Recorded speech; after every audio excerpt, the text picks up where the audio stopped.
Welcome friends, Ramdhani classes में आपका स्वागत है। और आज हम लोग बिहार बजट को पढ़ेंगे। बिहार बजट को पढ़ने से पहले इसके कुछ मुख्य तथ्य को देखेंगे और बजट क्या है इसको समझेंगे। तो बजट जो है केंद्र सरकार या राज्य सरकार अपने आगामी वित्तीय वर्ष के लिए जो एक वर्ष का लेखा जोखा होता है कि उनका कितना आय होगा और उस पर कितना व्यय करेंगे, इसी का लेखा जोखा होता है, उसी को बजट कहते हैं।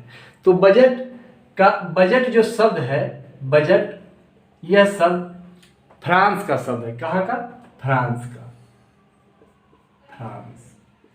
फ्रांस का शब्द है। और वह कौन सा शब्द है? बुजेट। बुजेट से लिया गया है। यह फ्रांस का शब्द है और बुजेट से लिया गया है। और अब हम लोग देखेंगे कि एक इंग्लैंड के प्रधानमंत्री थे रॉबर्ट वॉलपोल। उन्होंने जब इंग्लैंड में बजट प्रस्तुत किए तो वह एक चमड़े के थैले में किए थे। किसमें? चमड़े के थैले में, जिसका लोगों ने मजाक भी उड़ाया। तो कभी कभी बजट का अर्थ भी पूछ देता है कि बजट का अर्थ क्या होता है, तो चमड़े का थैला। बजट, ये जो इंग्लैंड के प्रधानमंत्री थे, कहाँ के? इंग्लैंड में पहली बार बजट किसने पेश किया? तो रॉबर्ट वॉलपोल।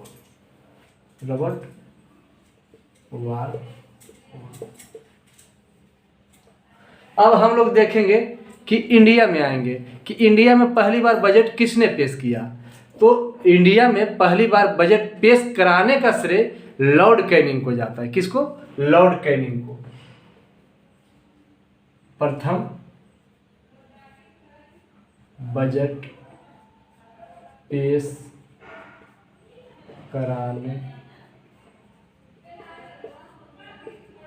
कराने का श्रेय किसको जाता है? लॉर्ड कैनिंग को।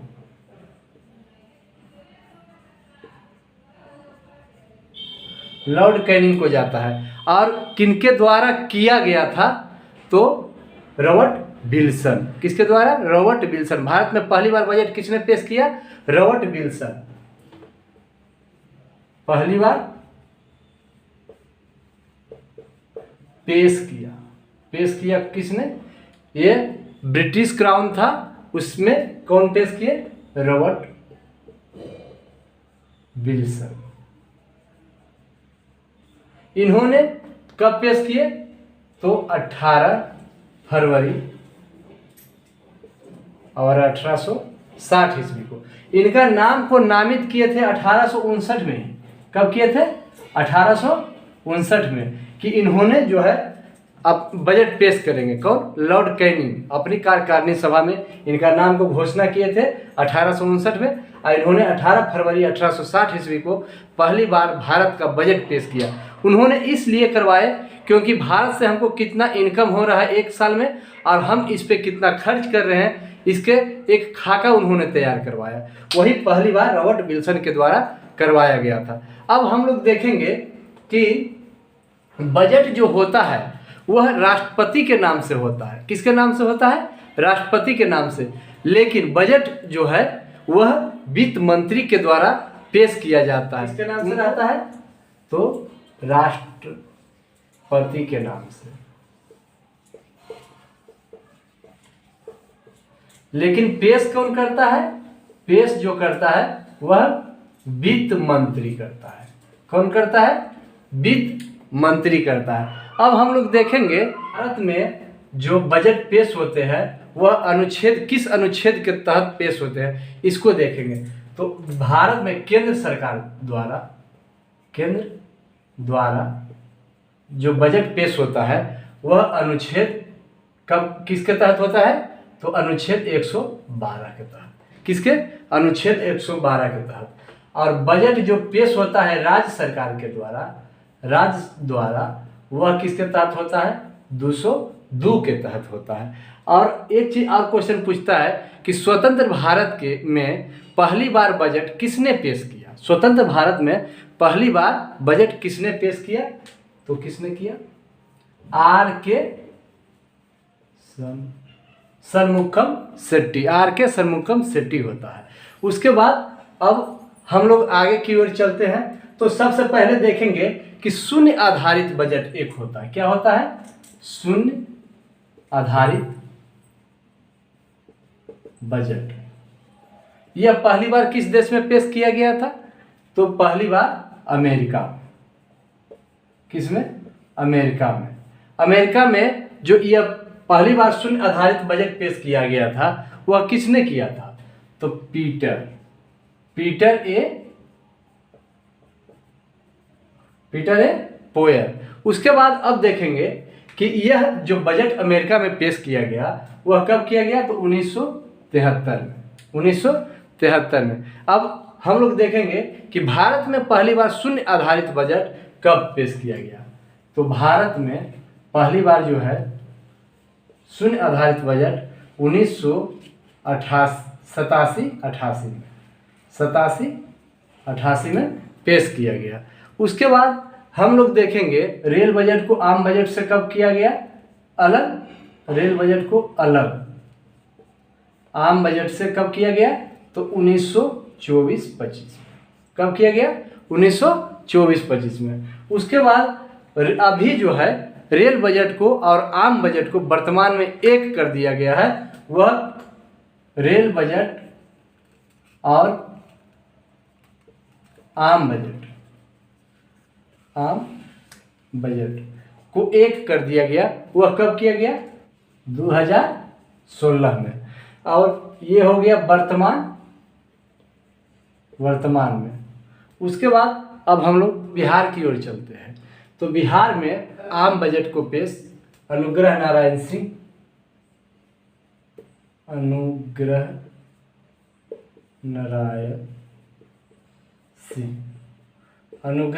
सिंह द्वारा आम बजट को 1952 ईस्वी को पेश किया। उसके बाद हम लोग देखेंगे कि बिहार में 2022-23 जो वर्तमान का बजट है यह 28 फरवरी। कब?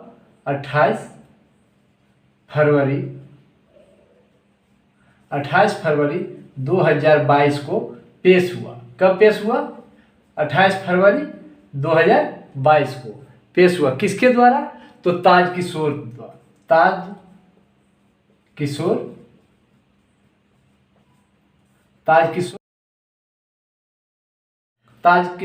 प्रसाद के द्वारा। यह फाइनेंस मंत्री भी हो गए और उप मुख्यमंत्री भी थे। अब हम लोग आगे की ओर चलते हैं। आगे में अब हम लोग देखेंगे कि बिहार का कुल जो बजट है 2,37,691.19 करोड़ रुपया बिहार का टोटल बजट अनुमानित है। यह क्योंकि सरकार के द्वारा एक अनुमान लगाया गया कि लगभग इतना का मेरा बजट रहेगा। 2,37,691.19 करोड़ रुपया का मेरा लगभग बिहार का बजट इस 2022-23 में रहेगा। उसके बाद हम लोग का जो खर्च होगा वह राजस्व पर 1,91,956.67 करोड़ हम लोग खर्च करेंगे और राजस्व से जो हम लोग को प्राप्ति होगी वह 1,96,704.51 करोड़ रुपया इस जो है हम लोग को राजस्व से प्राप्ति होगी। उसके बाद हम लोग देखेंगे कि पूंजीगत प्राप्ति क्या होगा? प्राप्ति। अब देखिए हम लोग का जो पूंजीगत प्राप्ति होगा इतना होगा और पूंजीगत व्यय जो होगा इतना होगा, यानी कि 41,187.43 करोड़ रुपया हम लोग को आमदनी होगा, प्राप्ति होगा, आय हमारा है। उसके बाद हम लोग खर्च जो करेंगे 45,734.52, यानी कि ये दोनों का यदि अंतर करेंगे तो 4747 रुपया 84 पैसा के लमसम में पड़ता है। ये हमको अच्छा बात नहीं है क्योंकि हमारा इनकम 41,187 करोड़ रुपया है और खर्च 45,734 रुपया है। इतना अब हम लोग आगे की ओर देखेंगे तो आगे की ओर अब ये देखेंगे कि वित्तीय वर्ष 2021-22 में जो था कुल बजट हम लोग का था 2,18,303 करोड़ 2,18,303 करोड़ रुपया का हम लोग का 2021-22 में वित्तीय बजट था, जो कि बढ़ गया कितना का 8.88% का वृद्धि हुआ है। कितना हुआ? 8.88% का। टोटल अमाउंट 19,388.49 करोड़ रुपया के हम लोग के बजट में वृद्धि हुई है। तो ये कहीं ना कहीं अच्छी बात है कि बजट बढ़ना चाहिए, क्योंकि हर बार बजट बढ़ करके ही अनुमानित किया जाता है। उसके बाद हम लोग देखेंगे जीएसडीपी जीडीपी, जिस तरह से केंद्र सरकार का जीडीपी होता है सकल घरेलू उत्पाद, उसी तरह से राज्य का ग्रॉस स्टेट डोमेस्टिक प्रोडक्ट, तो ये जो है राज्य का होता है। तो अब हम लोग देखेंगे कि 2020-21 का जो राजकोषीय घाटा हम लोग का बिहार का रहा था वह 4.82 रहा। वह उस समय कोरोना महामारी का समय चल रहा था और कोरोना महामारी के समय पूरे विश्व की अर्थव्यवस्था में 3% की गिरावट दर्ज की गई थी। कितने परसेंट की? पूरे विश्व की अर्थव्यवस्था में गिरावट, कितनी गिरावट? तो 3% की गिरावट, 3% की गिरावट दर्ज की गई थी। उसके बाद बिहार की भी, भारत की पहले देखते हैं, भारत की भी अर्थव्यवस्था बहुत काफ़ी खराब हो गई थी। भारत के अन्य राज्यों की भी अर्थव्यवस्था बहुत काफ़ी खराब थी, लेकिन बिहार की जो अर्थव्यवस्था रही, बिहार की वह 2.5% जो है वृद्धि दर्ज की गई। ये कहीं ना कहीं नीतीश कुमार के मतलब बहुत ही अच्छे कार्यों का नतीजा हुआ कि हम लोग के अर्थव्यवस्था 2.5% की वृद्धि दर्ज की गई। अब हम लोग देखेंगे कि राजकोषीय घाटा में उस समय 20-21 में हम लोग का कितना रहा? 4.82। उसके बाद 21-22 में हम लोग का राजकोषीय घाटा 2.97 रहा और इस बार का राजकोषीय घाटा जो है 3.47 रहने का अनुमान लगाया जा रहा है। ये अनुमानित है। क्या है? अनुमानित, ये क्लियर नहीं है, अनुमानित है, अनुमान लगाया जा रहा है। ये भी अनुमान लगाया गया है, अनुमान, ये भी अनुमानित है। अनुमान ऐसा लगाया गया है कि इतना की घाटा दर्ज की जाएगी, इससे ज़्यादा नहीं होना चाहिए। उसके बाद अब हम लोग बिहार के आय के प्राप्ति किस तरह से होती है इसके बारे में देखेंगे। तो आय की प्राप्ति, पहले एक हम गोल वृत्त बना लेते हैं। क्या बना लिए? वृत्त। अब वृत्त में लगभग हम 46% का एक, मान लीजिए कि काट दिए एक भाग, इसको कितना लिखे? 46%। 46% जो है मतलब जो बिहार का आय का कुल 46% केंद्र सरकार के द्वारा दिया जाता है। केंद्र के द्वारा कितना परसेंट? 46%।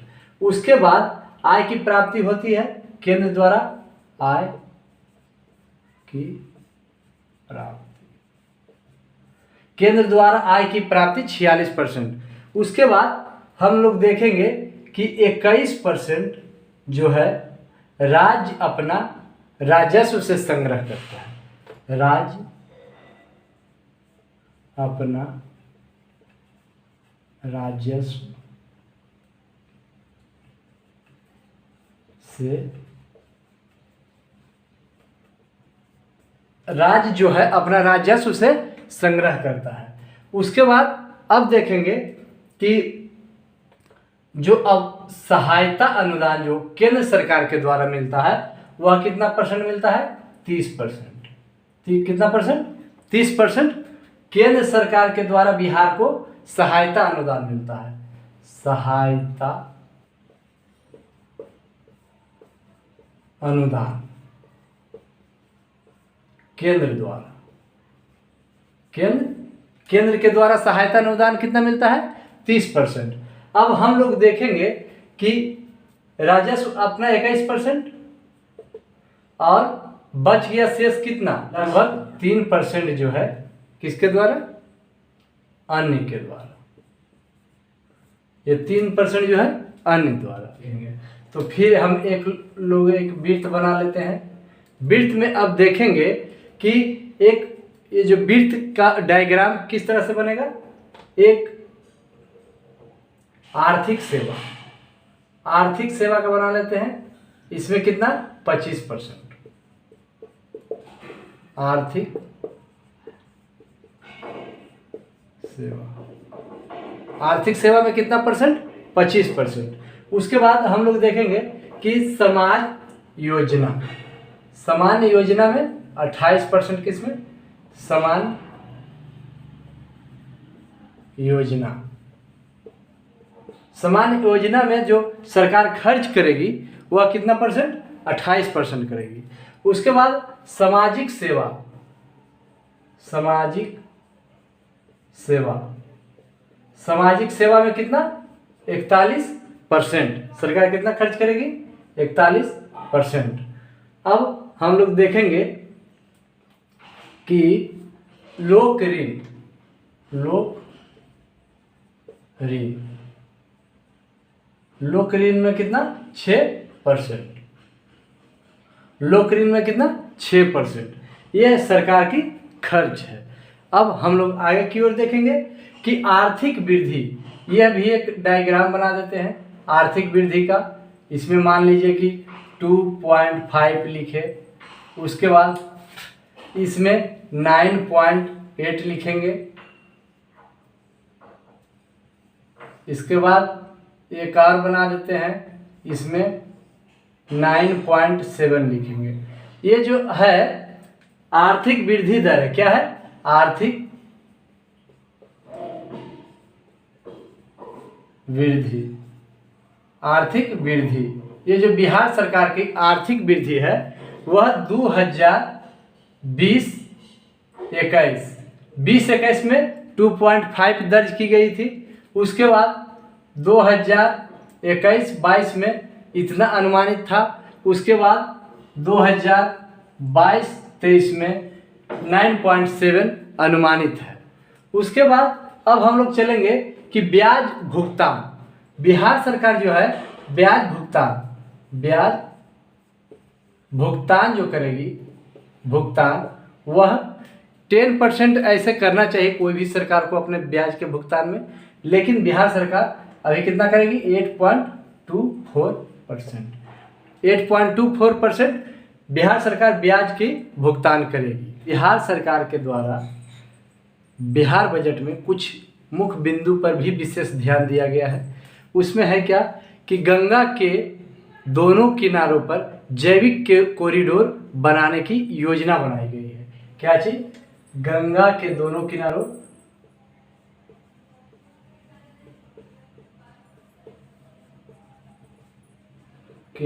पे, गंगा के दोनों किनारों पे जैविक कॉरिडोर, इसमें 13 जिला को लगभग शामिल किया गया है। उसके बाद हम लोग देखेंगे कि हरित आवरण, ये जो हरित आवरण है वह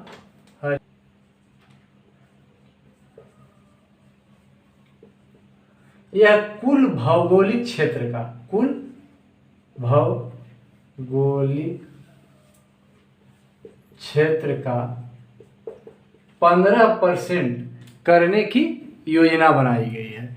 उसके बाद हम लोग आगे की ओर देखेंगे कि इसमें औद्योगिक पार्क भी बनाने की योजना है। औद्योगिक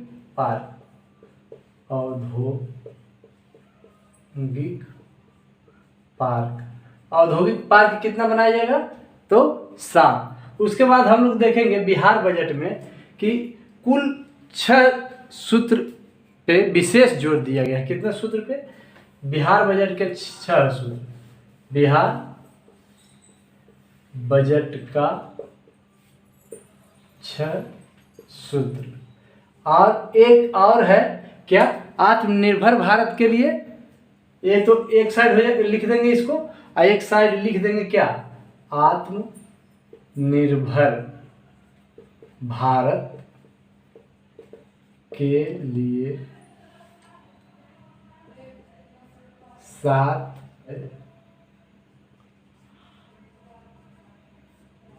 योजना पार्ट 2। हम लोग देखेंगे पार्ट 1 7 निश्चय योजना का पार्ट 1 पहले सरकार चला चुकी है। अब 7 निश्चय योजना का पार्ट 2 चल रहा है। उसके बाद इसमें देखेंगे कि बिहार बजट में 6 सूत्र क्या क्या है। तो इसमें कौन कौन सा मद पे, या 6 सूत्र का मतलब है कि सरकार कौन से मद पे कितना खर्च करना चाहती है, किस पे ज़्यादा और किस पे कम। जैसे शिक्षा पे कितना खर्च करना चाहती है, तो स्वास्थ्य पे कितना खर्च करना चाहती है, इसी को देखना है। तो सबसे अधिक जो खर्च करेगी सरकार खर्च करेगी किस पे? शिक्षा पे। शिक्षा पे कितना खर्च करेगी? तो 39,191.87 करोड़। आधारभूत संरचना, आधारभूत संरचना, आधारभूत संरचना पे खर्च करेगी। उसके बाद हम लोग देखेंगे कि स्वास्थ्य पे, स्वास्थ्य पे सरकार खर्च करेगी। उसके बाद हम लोग देखेंगे कि एक पहला पॉइंट लिख देते हैं, दूसरा, तीसरा और चौथा, कल्याण और पांचवा कृषि, और कृषि के संबंधित क्षेत्र, इससे संबंधित क्षेत्र। उसके बाद हम लोग देखेंगे उद्योग, छठा में क्या है, सबसे अंतिम में उद्योग। उद्योग पे बिहार सरकार क्या करती है? कम ध्यान देती है। तो इसी के वजह से बिहार का ज़्यादा इकोनॉमिक ग्रोथ नहीं करता है। उसके बाद उद्योग एवं उद्योग से संबंधित योजना है। ठीक है, तो अब हम लोग देखेंगे ये एक चीज़ और इसमें देख लेंगे कि सबसे ज़्यादा और सबसे कम। ज़्यादा नहीं पढ़ना है, बस जो क्वेश्चन हम लोग को एग्जाम में पूछता है उस पर जरूर विशेष ध्यान देना है। तो सबसे कम वाला भी देख लेते हैं, 43.74 करोड़ लगभग उद्योग पे सरकार खर्च करेगी। तो हम लोग देखें कि सबसे ज़्यादा 39,191.87 करोड़ रुपया किस पे? शिक्षा पे खर्च कर रही है। उसके बाद सबसे कम उद्योग पे खर्च कर रही है। तो ये दोनों पॉइंट को बहुत जरूरी हम लोग को याद करना है। उसके बाद हम लोग चलेंगे आत्मनिर्भर भारत में। तो आत्मनिर्भर भारत में सबसे पहले 7 निश्चय पार्ट 2 को देखेंगे। क्या देखेंगे? 7 निश्चय पार्ट 2 को। 7 निश्चय पार्ट 2 में पहला पॉइंट क्या है? युवा शक्ति बिहार की प्रगति।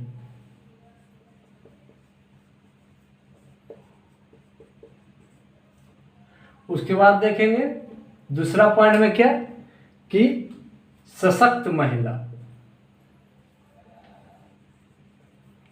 महिला सक्षम महिला।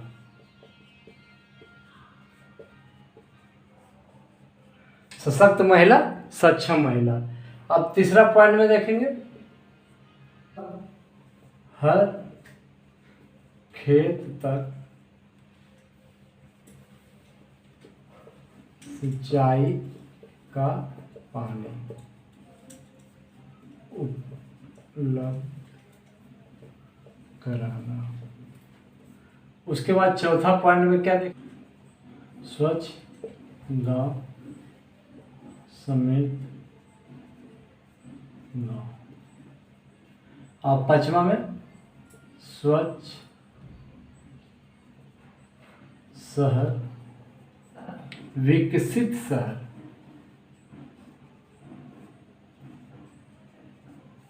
और छठा में सुलभ संपर्कता।